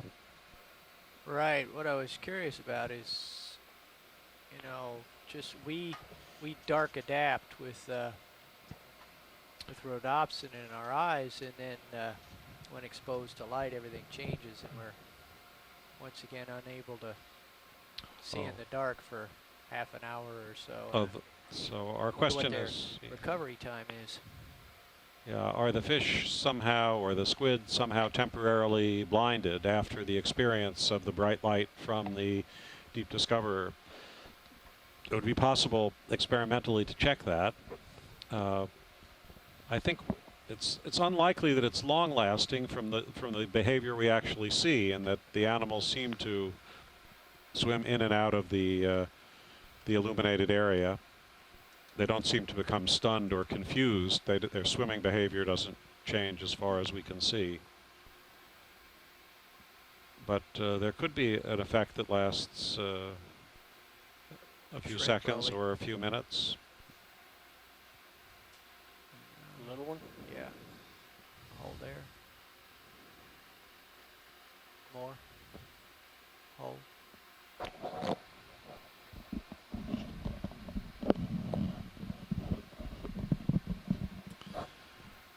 A remotely operated vehicle, the Deep Discoverer and its companion, the Sirius, which watches it from a few meters above, Go ahead, is Rich. 518 meters below ahead, the Rich. Okeanos Explorer. There's a Here in Hydro the Medusa. Okay, this is in the same family that. Looks like a spaceship. Yeah, copy that. And it's- with the wind on the bow, you'd expect to drift backwards if you Gonna drift land off on the moon. into deep water. Okay, pushing ahead. Pilots? Beautiful I Medusa. heard that. Yes. So Pulling out. if the ship does move, it will likely move backwards with the Okay. wind into deeper water. We're in a good orientation for that. Full wide. This is the same type I as we saw think, earlier, says Scott. I'm pretty happy with our setup right now, actually. We can If we did, react quickly. If anything goes awry, we have the motion vector.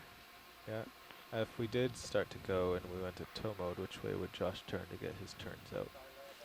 Scott's asking if we well, can if we went get a into frame tow mode, grab. backwards would be the best way If we for can us get a to close go. up. Yeah, well, you're already. But if the ship blows backwards, Yes. we're fine. Could we follow that Medusa a little bit more and get a I think close up and a screen grab? We can, however, we may break off if Can we, things go awry. So can we snap it? He's in the center. yeah, go.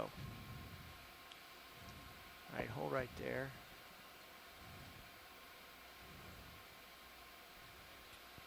Scott said, he said Hydro Medusa earlier, but I want to see if the tentacles are solid. So that will help us further identify it. Trying to look, go in tight. Yeah. We're getting super close. I Yeah, think back.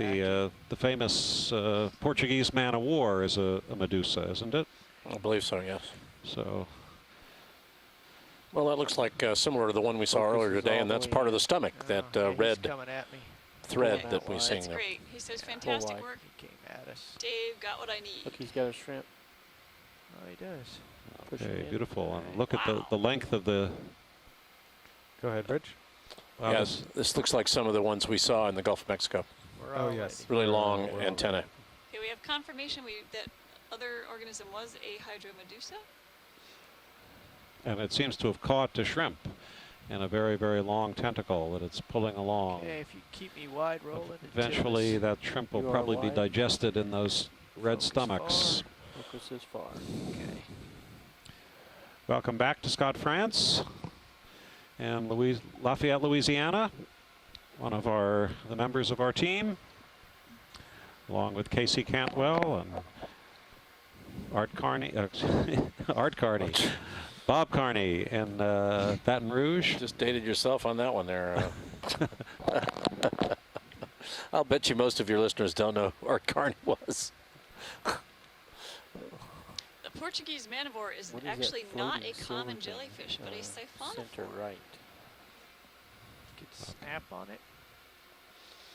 That's an I've seen this before. You come in some more.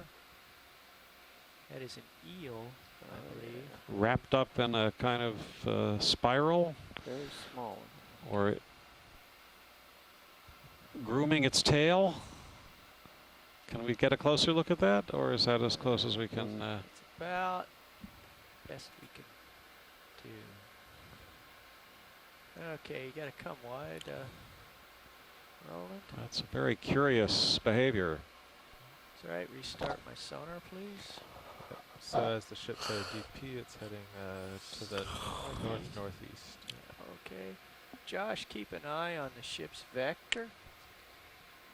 As long as it keeps going north-northeast, everything's fine. We'll just side along that way. Yeah, you could come out of auto head and let yourself swing around. Scott explains that the siphonophores, including the Portuguese man of war, are all hydrozoans, pelagic ones. That means swimming in the open ocean. So they're more closely related to the hydromedusae than they are to true jellyfish, the true jellyfish being the cnidarians. As long as we're going downhill, we're all right now.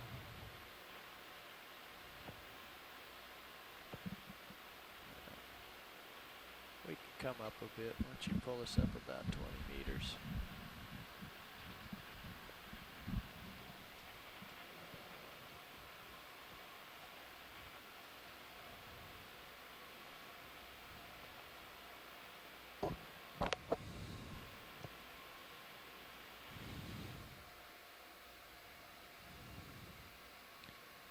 watch lead nav. Yes? I don't know if you overheard the conversation with the bridge. They are restarting their DP system, so we're temporarily drifting with the wind and currents to the north, and the vehicles are off the bottom. Hopefully- How much current have they got, Carl? Well, while they were still holding station, it was about 0.4 knots of current and 15 knots of wind. Okay, so yeah, and they're more or less in the same direction right now. So we're drifting downwind pretty fast. So Yeah. that's fine. So when they get reestablished, let me know. We've still got time. All right. Well, I'm reading about squid eyes, and they have no blind spot, but they have one of the most advanced eyes in the world. But the prevailing wisdom is that they do not see color. They only see light and dark. But because they are very sensitive, they can see bioluminescence a long way away. We're fine. So that's probably the way they actually can tell that they're there. They emit bioluminescent pulses, and that's how they stay together. But apparently it's quite an advanced eye, as eyes go. Yeah, they're Both out of, octopus and squid. they're out of auto head 2, just going beam to the wind and seas.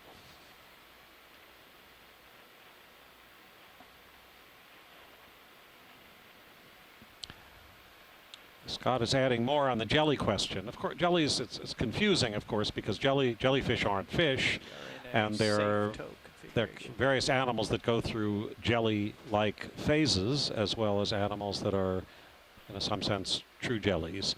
But Scott adds that the true jellyfish equals the scyphozoans, SCYPHOZOANS, and all of them, both the scyphozoans and the hydrozoans, are cnidarians, and the cnidarians, of course, include the corals and anemones as well. And I am, as a man sitting next to the architect of the Census for Marine Life, this is the best possible person to be sifting through these various Latin names and the groups associated with them. Everything was settled I out sit at mutely about, by as a 28 geologist knots. and marvel at the complexity involved. Too bad this didn't happen But I also when we appreciate the planned beauty to of these tow at organisms. 28 knots to the north. Well, knowing the numbers is not the same thing as really being a person who can identify. Well, that's true. And I say I have tremendous admiration for the people like Scott France and Tim Shank, who can look at the animals and actually say what it is on the basis of the morphology, the behaviors. That's why you're going to spend at least 2 months a year on this ship from now on, Jesse. You're going to be. We're going to train you from the ground up. It's time for a new field. Yeah, no, I'm good at knowing how many eels there are or how many cephalopods, but I'm not good at identifying all 1,800 of the cephalopods. But this is called training. Training is training and repetition.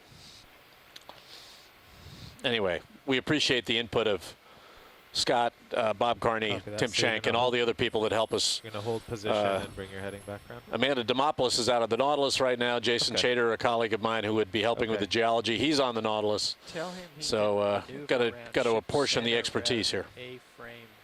In our current configuration, he could turn about his center. It'll help him a whole lot. We are currently Nav. recalibrating the ship's DP. In that process, we are drifting downwind and downstream, so we're working our way back down the. This is not a drill. This is not a drill. Fire and smoke have been reported in aft steering. All hands report to your fire and emergency station. shit. This is not a drill. Fire and aft steering. All hands report to your fire and emergency station. Right, we're in safe zone right now. Up we go.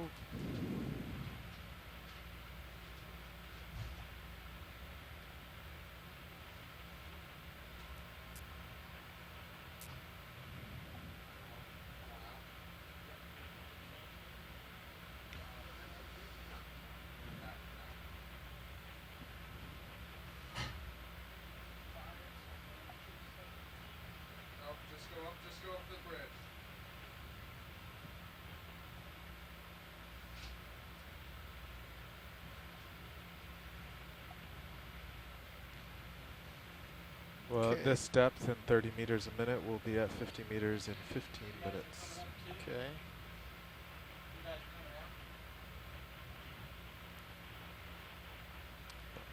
Right. I What think, do we given want- the situation, we'll stop at 100 I down. was just going to say it's a little safer than 50 Right. for fast maneuvers. Yeah.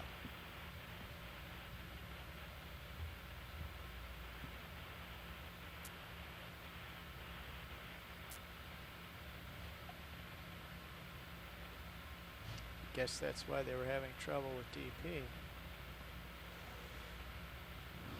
It's always nice when the wind and currents pull you into deeper water. Oh, let's go off the EXRV channel.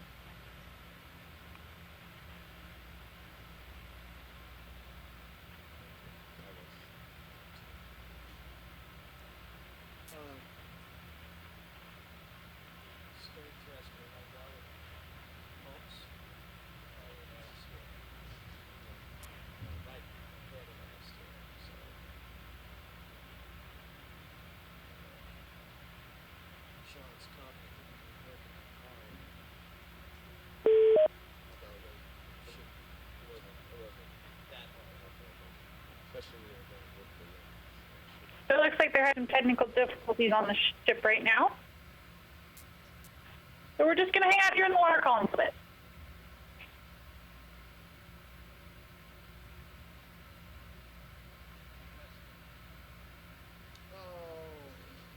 Nobody really knows. I've seen 40 when people make a mistake. The cloud is faster than 40. I don't know, but here, this is the time to experiment. Well, we don't. Oh. Yeah. Yeah.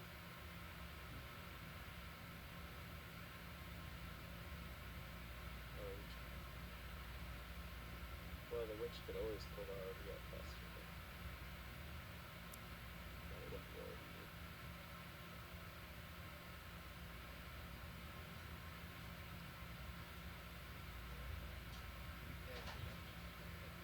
The ship is taking care of that for us.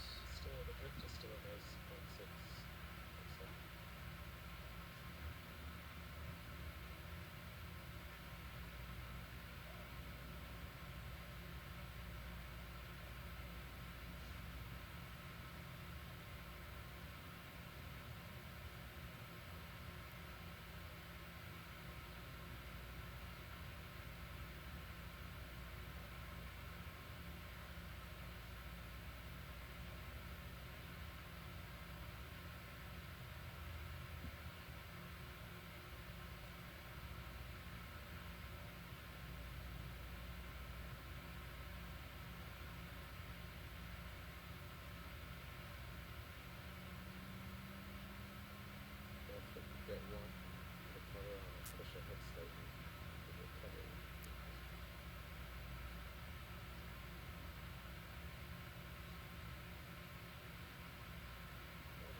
are starting to pull forward. Could you just keep us appraised of different moves so we can manage the vehicles?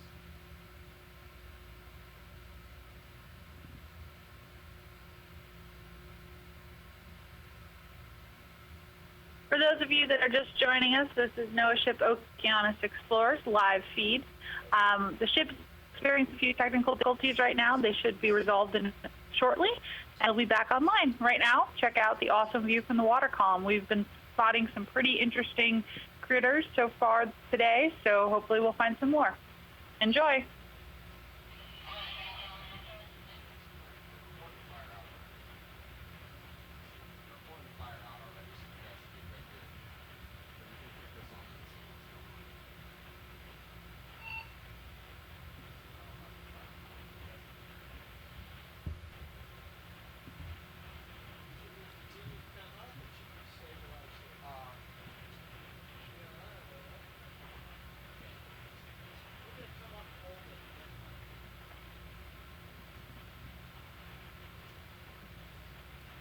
Yeah, just because the fire's out.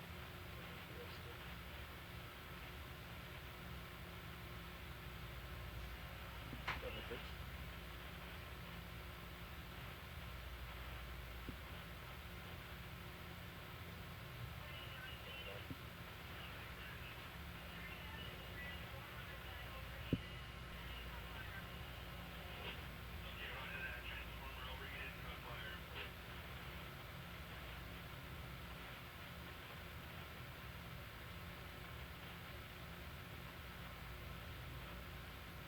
Well, we've got 2 main engines of about western.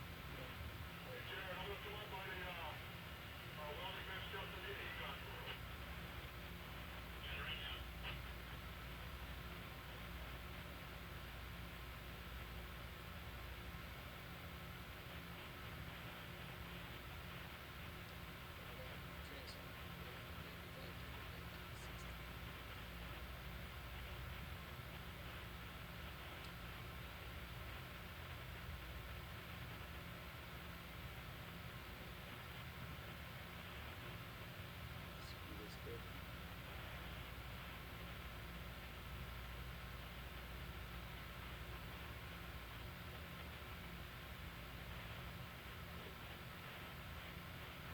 Over there.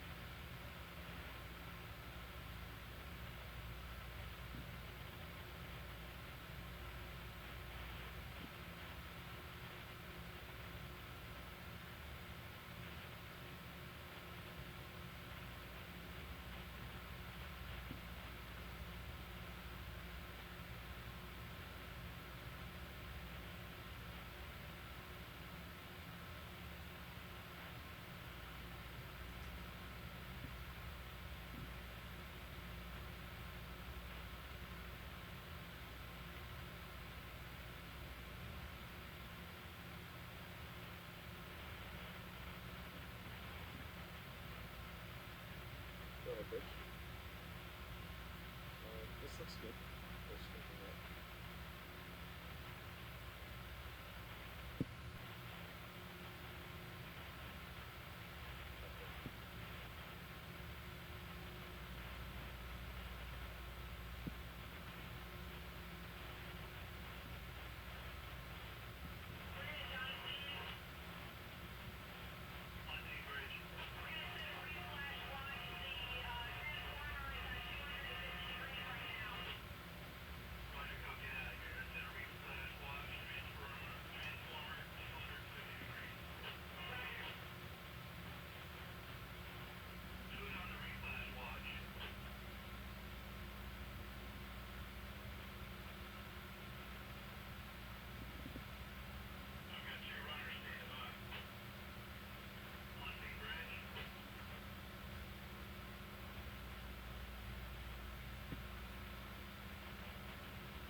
This is not what I wanted for my birthday. D130.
If you are just joining us,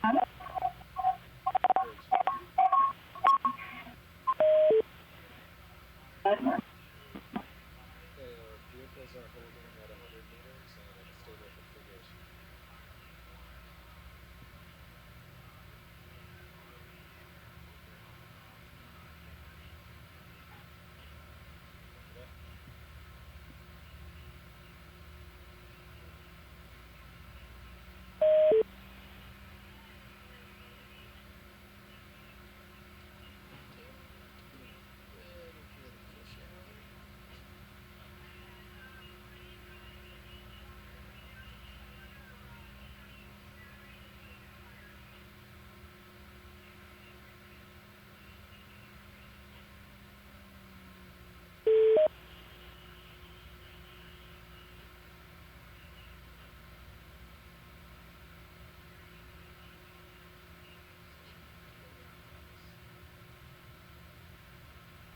If you are just joining us, this is the live feed from NOAA ship Okeanos Explorer. The ship is currently experiencing a couple technical difficulties, so we are holding up in the water column right now.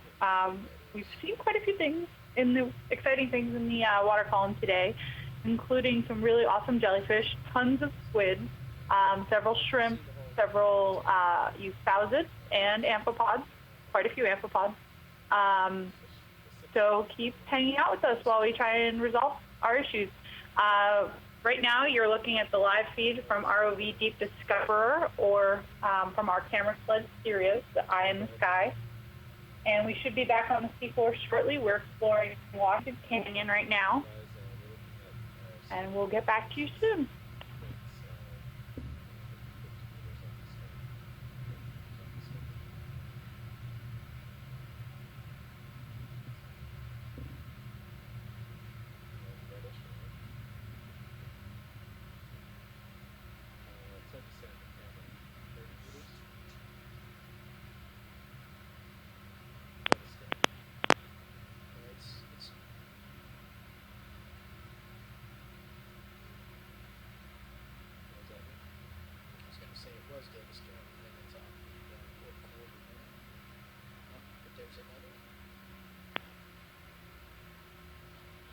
Oh yeah, you're right. Popping up and down waves.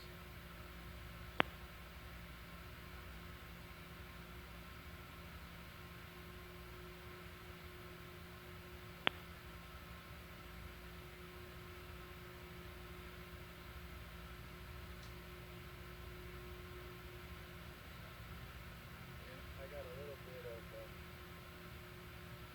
forward thrust on, keep it stretched out. Well, if the Doppler is to be trusted for about half an hour ago, the plane is actually from the east at 0.4 knots. So, yeah, on the surface we end up over here eventually.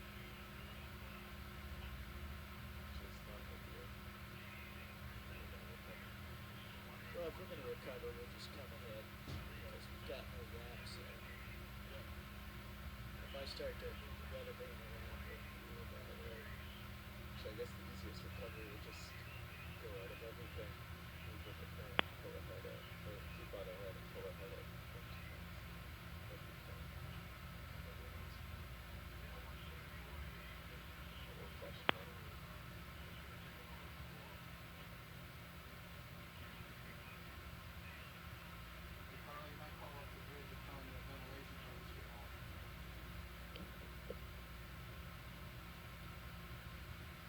Bridge nav. Okay, we're looking at the ventilation fan on the back deck and one of the hoses popped out.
Carl, you see how we're starting to weather vane around to the south, suspecting that we're going to cross under the ship.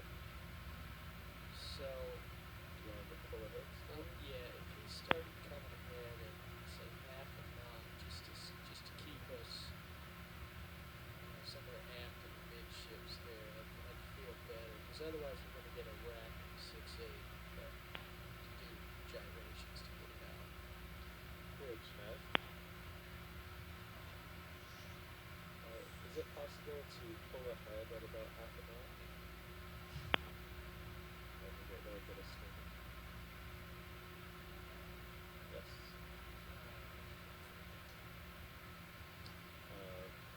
500-ish? Dude.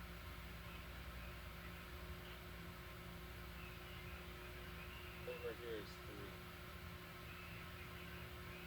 I think this red line will head to 2 and go 3. But we're drifting. If we drift this way.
Looking into connecting that radio to the intercom system.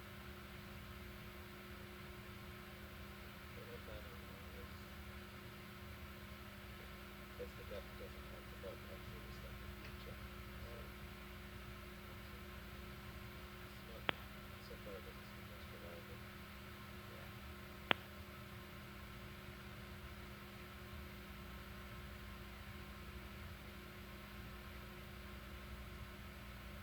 These radios that are NOAA 134, are they still VHFs though? They are VHF frequencies, but they are assigned. That is on them. They are licensed.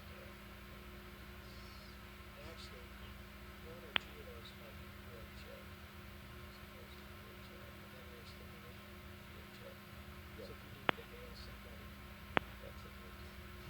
16, 22, some others, 68, 69, 11.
secure from fire and emergency stations, secure from fire and emergency stations.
If you are just joining us, you're watching the live feed of NOAA ship Okeanos Explorer as we explore Washington Canyon, just offshore of the U.S. East Coast. We are currently experiencing a couple technical difficulties, and we should be back up and running shortly. We're hanging out in the water column, which is okay because we've seen some fantastic things today in the water column. We've seen quite a few hydromedusae, as well as a whole bunch of squid, amphipods, and euphausids as well. So it's been quite an exciting dive. We've also seen a lot of siphonophores and salps. When we have been on the seafloor, we've seen several octocorals and sponges, and we've also seen bubblegum coral, both white and pink morphs. We've seen several octopuses, a lot of anemones, several black belly rosefish, and hake, as well as a pair of goosefish, which was particularly exciting. And that's really all that we have right now. Hang out with us until we get back online. Thanks for joining.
Yeah, hello everyone. It's the Okeanos Explorer. We just had a legitimate fire drill on board. We had a smoking transformer in the steering compartment, and they had to disable steering for a while. The vehicles are now at about 100 meters. We're still within the axis of Washington Canyon, but I think it's fair to say that we are done for the day. We will not be redeploying to the seafloor. We have our steering back, but we do not yet know the status of what's going to happen from here. So stay with us. We'll get you updates when we get the vehicles out of the water. We do not yet know when that will be. We'll have a call and try to bring people up to speed. But until then, this is the Okeanos Explorer. Jamie, can you tell us what was the vehicle's last depth when we were on the seafloor? Yeah, I think we were at about we were a little above we were about 520, I'd say, when we left. We left the control room very abruptly, and they got the vehicles up to 100 meters very fast. So we can reconstruct that. But I think we were about 520. We got down on the seafloor about 550.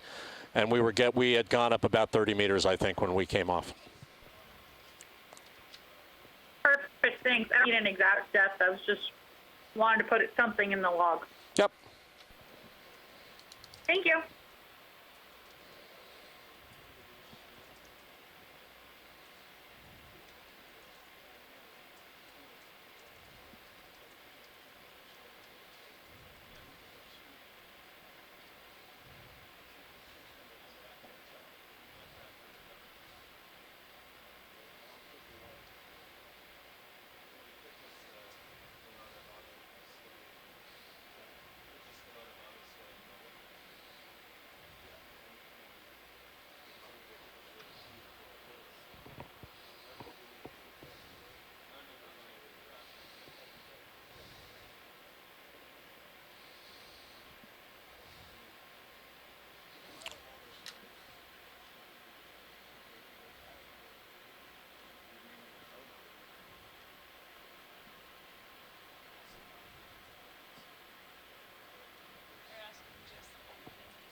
Yeah, I am having trouble getting back on the event log, folks. But yes, we will have a call once the vehicles are back on deck.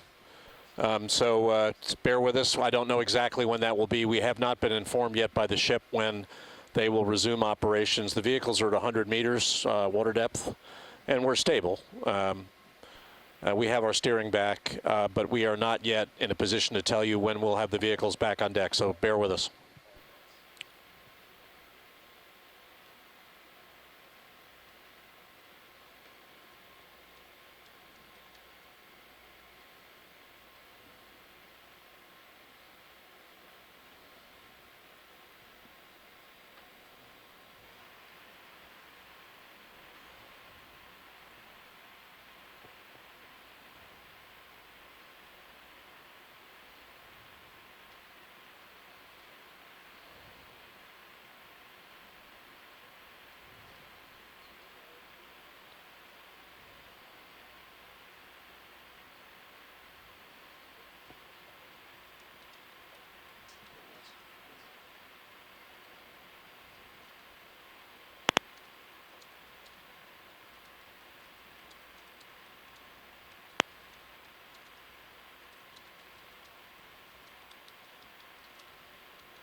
Good. One may be waiting for you in Austin, or however they're sending them. Yeah, it only, well, yeah.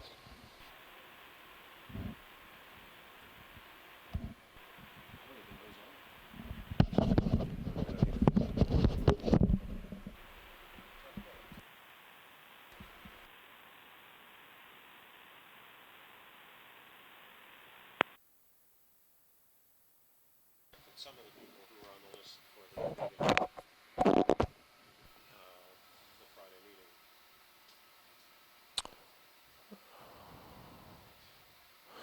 meeting. The vehicles are coming up now from 100 meters. I presume we will stop at 50 meters and get ready to receive the vehicles on deck.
Pilot, winch, comms check.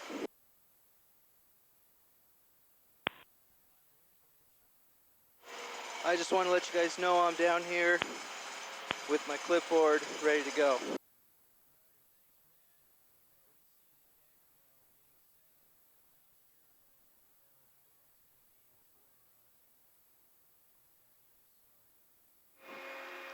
Would you ensure that I can turn fans off or down up here or down here? I don't want to touch anything without knowing.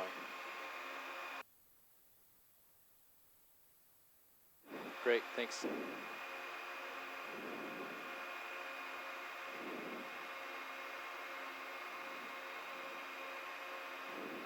Copy, thanks.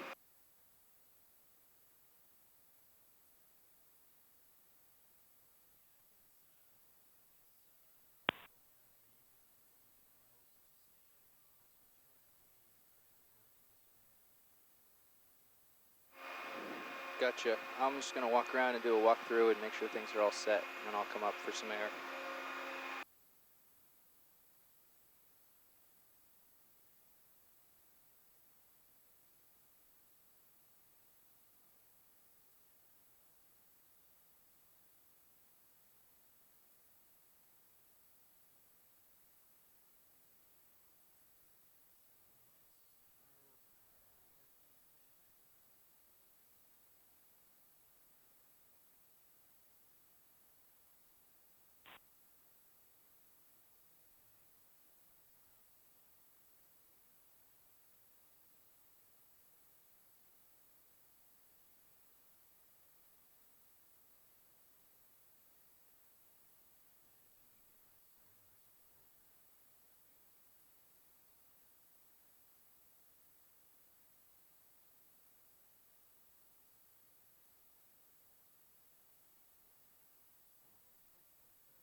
Go ahead, Nav.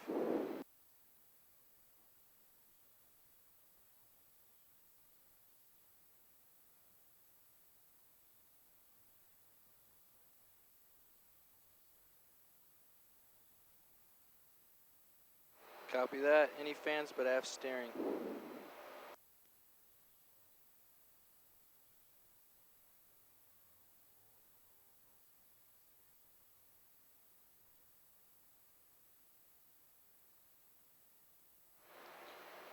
Let me look.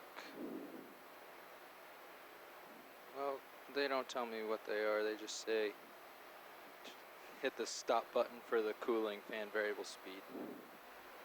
To the right of the knife switch. I can read it though. Yeah, but they're either, I thought they were for the thruster room, but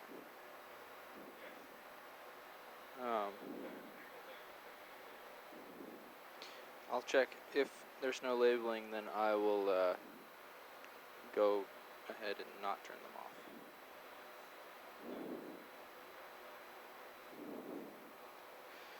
Copy all.